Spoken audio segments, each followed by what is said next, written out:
Η βασική διαφορά τους είναι ότι οι ιώσεις προκαλούνται από ιούς, οι μικροβιακές λοιμώξεις από μικρόβια ή βακτήρια. Για παράδειγμα, οι ιοί γνωστοί είναι ο ιός COVID, ο ιός της γρίπης, ο RSV, ο αδενοϊός, ο κοινός ρινοϊός που είναι για το κοινό κρυολόγημα, ενώ μικρόβια είναι ο στρεπτόκοκκος, ο σταφυλόκοκκος, ο μηνικιτιδόκοκκος, ο πνευμονιόκοκκος, το κολοβακτηρίδιο, η σαλμονέλα.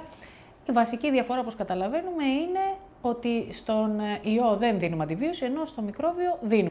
Είναι πολλές φορές δύσκολο να τα ξεχωρίσουμε αυτά τα δύο, γιατί έχουν συμπτώματα που επικαλύπτουν το ένα το άλλο. Συνήθως ξεκινάμε με μίξα, βήχα, πυρετό και εξελίσσονται βέβαια μετά διαφορετικά.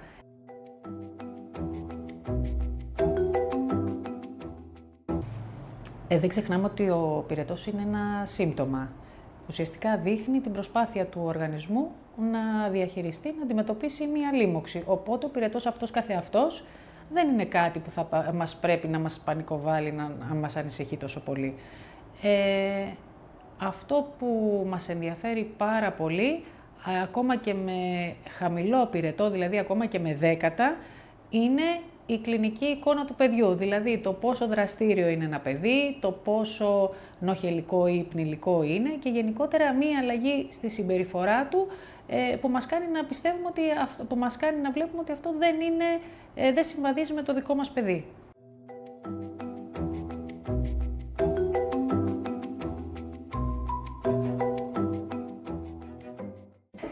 Λοιπόν, να πούμε γενικά κάποια πράγματα, γιατί όπως είπαμε πριν, τα συμπτώματα επικαλύπτονται του ιού και του μικροβίου. Λοιπόν, η διάφανη μίξα συνήθως είναι ίωσης.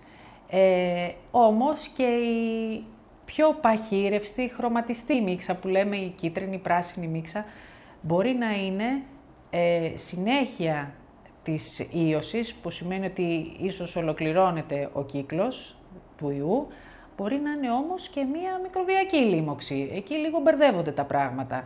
Όπως ο βήχας. Ο βήχας μπορεί να είναι αποξηρός, σποραδικός, μερικές φορές την ημέρα, που δεν μας απασχολεί και λέμε συνήθως είναι μία ίωση, μέχρι έναν βήχα που είναι πιο συστηματικός, υγρός, παραγωγικός, δηλαδή έχει πολλά φλέμματα, έχει χρωματισμένα φλέμματα, όπως λέγαμε και για τη μίξα πριν, κίτρινα, πράσινα, εκεί σκεφτόμαστε και τη μικροβιακή λίμωξη.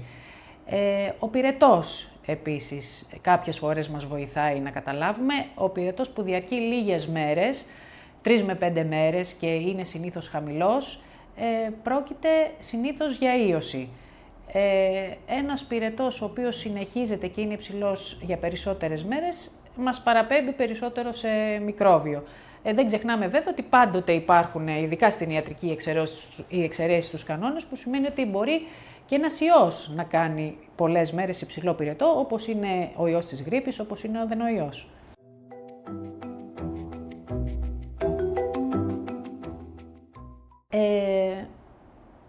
Η αντιβίωση δεν έχει ρόλο κανέναν στην λίμωξη, στην ιογενή λίμωξη. Δεν βοηθάει κάτι, δεν χρησιμεύει σε κάτι, οπότε δεν τη δίνουμε. Η αλόγιστη χρήση της αντιβίωσης, αυτό που κάνουμε είναι ότι αναπτύσσουμε αντοχή στη συγκεκριμένη αντιβίωση, δηλαδή αν ένα παιδί πάρει πολλές φορές χωρίς να χρειάζεται μια συγκεκριμένη αντιβίωση, είναι πολύ πιθανό ότι μετά από κάποια χρόνια ίσως δεν τον καλύπτει αυτή η αντιβίωση. Το δεύτερο είναι πιθανές παρενέργειες του φαρμάκου, όπως είναι αλλεργία ή ακόμα και γαστρεντερικές ενοχλήσεις, εμετή, διάρειες. Και επίσης ένα πάρα πολύ βασικό στοιχείο είναι ότι πολλές φορές όταν δίνουμε αντιβίωση χωρίς να χρειάζεται, απομακρυνόμαστε από τη σωστή διάγνωση.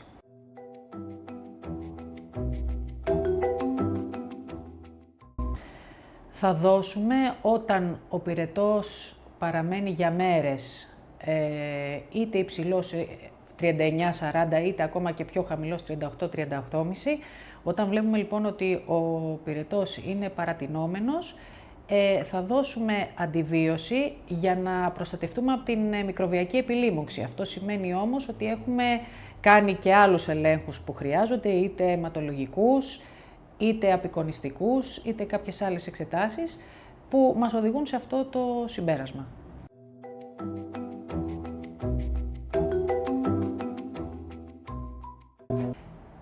Συνήθως δεν χρειάζονται να γίνουν εξετάσεις για να τεθεί μια διάγνωση. Συνήθως η διάγνωση γίνεται από την κλινική εξέταση. Όμως υπάρχουν κάποιες περιπτώσεις που δυσχεραίνει η διάγνωση, οπότε εκεί, όπως λέμε με το strep test, θα κάνουμε ένα strep test για να διαχωρίσουμε την ιογενή αμυγδαλίτιδα από τη μικροβιακή, από το στρεπτόκοκο, γιατί στη δεύτερη περίπτωση πρέπει να πάρει αντιβίωση οπωσδήποτε το παιδί. Η γενική αιματοσκησέα αρπέ επίσης δεν είναι στην καθημερινή μας ιατρική πράξη. Την κάνουμε μετά από κάποιες μέρες πυρετού, όταν δεν έχουμε αιστεία λίμωξης, όταν μας απασχολεί κάτι άλλο, όταν φοβόμαστε για μικροβιακή επιλίμωξη, χρειαζόμαστε μία αιματολογική εξέταση.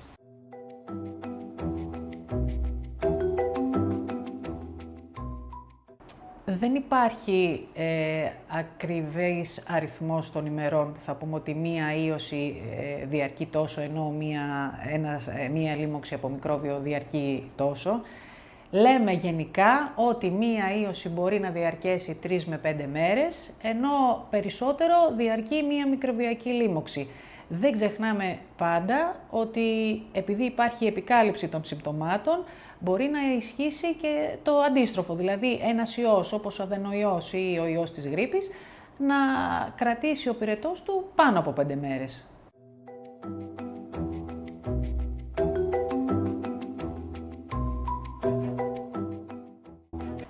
Είναι λογικό ότι ο πρώτος χρόνος παιδικού σταθμού μας φέρνει και πάρα πολλές ασθένειες, γιατί τα παιδιά έρχονται σε επαφή με υψηλό υλικό φορτίο. Είναι πολλά παιδιά σε έναν συγκεκριμένο χώρο, οπότε είναι πιο πιθανό κάποιον να πάσχει από κάποια ιογενή ή μικροβιακή λίμωξη. Είναι λογικό αυτό. Επίσης, το ανοσοποιητικό των παιδιών δεν είναι τόσο όριμο, ώστε να αντιμετωπίσει όλον αυτόν τον αριθμό, το μεγάλο αριθμό λοιμώξεων που δέχεται, οπότε είναι λογικό να αρρωσταίνουν τα παιδάκια πιο συχνά. Χωρίς βέβαια εννοείται αυτό να είναι ανησυχητικό, ειδικά το πρώτο χρόνο του σχολείου. Εμείς αυτό που μπορούμε να κάνουμε είναι να ενισχύουμε το ανοσοποιητικό των παιδιών όσο μπορούμε, με φυσικούς τρόπους, όπως είναι η καλή διατροφή, τα φρούτα και τα λαχανικά, η καλή ενυδάτωση, να πίνουν πολλά υγρά, ο σωστός ύπνος, να κοιμούνται το βράδυ αρκετές ώρες, η άθληση βοηθάει επίσης και εννοείται τα εμβόλια.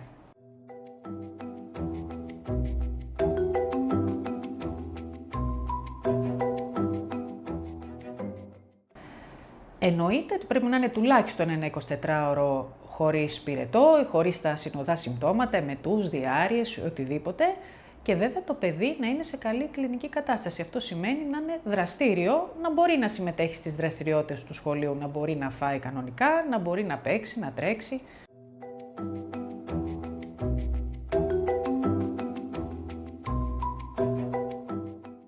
Παίζει πολύ μεγάλο ρόλο η ηλικία του παιδιού που έχει το πυρετό. Δηλαδή, ένα βρέφος μέχρι 3 μηνών με πυρετό πηγαίνει άμεσα στο νοσοκομείο.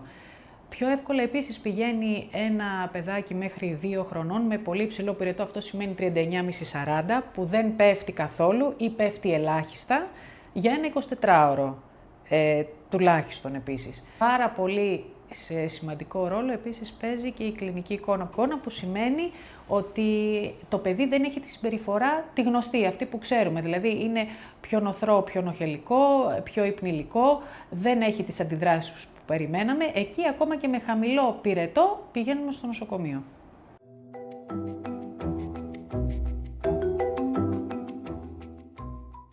Ότι ο πυρετός και οι λοιμώξεις είναι κάτι φυσιολογικό, κυρίως στην παιδική ηλικία, δεν θα πρέπει να μας αγχώνει.